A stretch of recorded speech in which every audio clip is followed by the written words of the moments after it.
Hello everybody, this is Dave Nasani, and I'm starting a new series now for my caregivers, 5 minutes of Dave's Hammock Wisdom. I think that's a good name. So basically, today I want to talk about guilt, because caregivers suffer from guilt.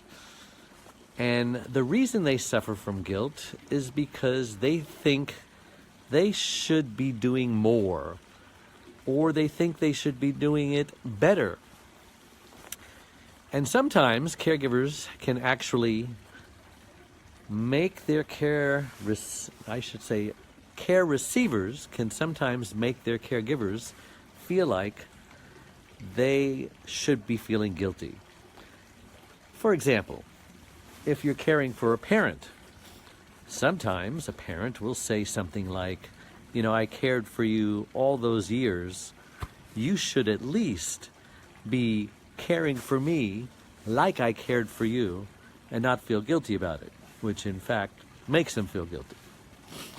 And I always say in my talks, I've done about 14 morning shows in the last 6 weeks promoting my new book, It's My Life Too, Reclaim Your Caregiver Sanity by Learning When to Say Yes and When to Say No. It is perfect for caregivers who know they should be putting their needs first but just don't know how.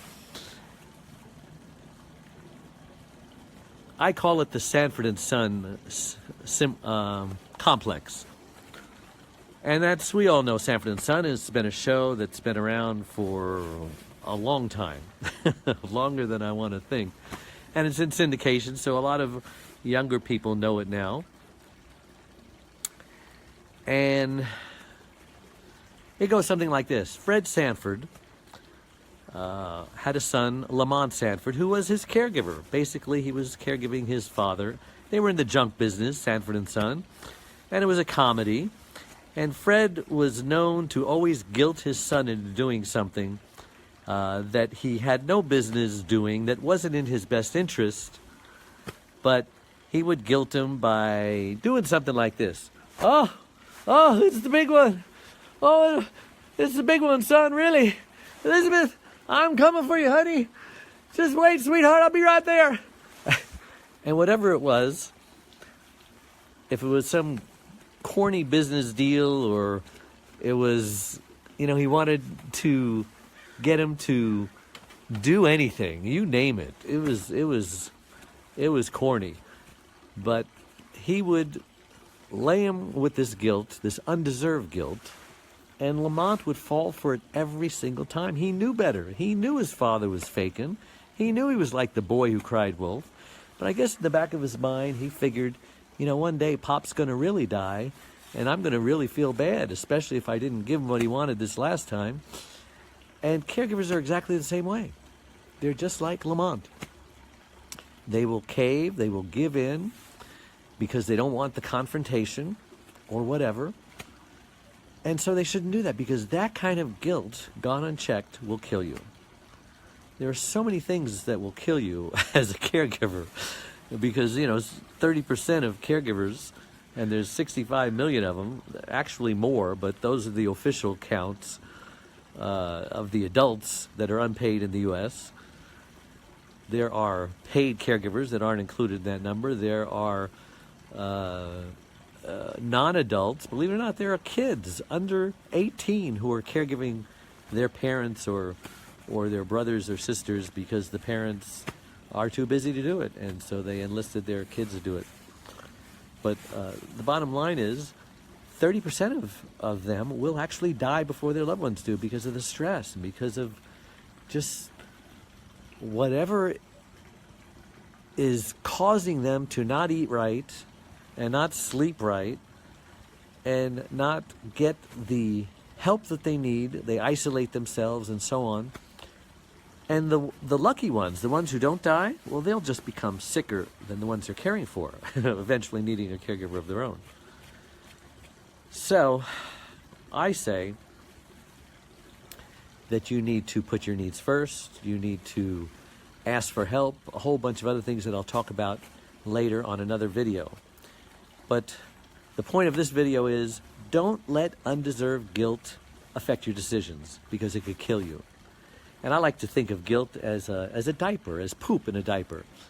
Because let's face it, we all at some point have changed a dirty diaper in our lifetime.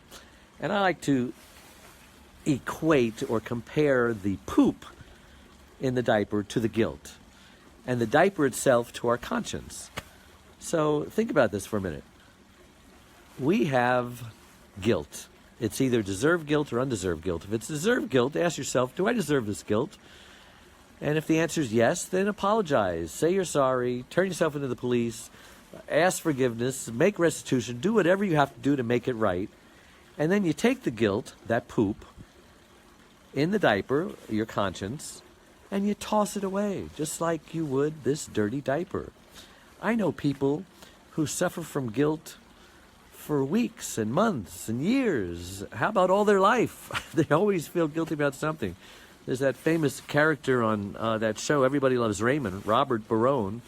Robert would always feel guilty about something. All you had to do is look at him funny, and he'd say, "What did I do? What did I do?" So the other side of that is if the guilt is not deserved, so you're feeling this guilt, your conscience is the traffic cop saying, hey, you're feeling guilty. You deserve this guilt?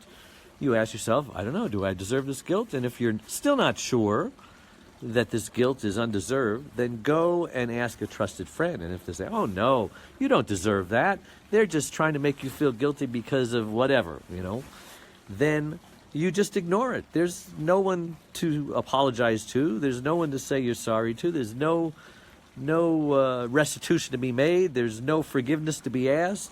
There's no police to turn yourself into. Just take that same guilt, the poop in the diaper, and you toss it away, because that guilt is undeserved. So that's my spiel on guilt. I hope you enjoyed it, and I hope you look forward to the other 5 minutes of Hammock wisdom from Dave. Bye-bye.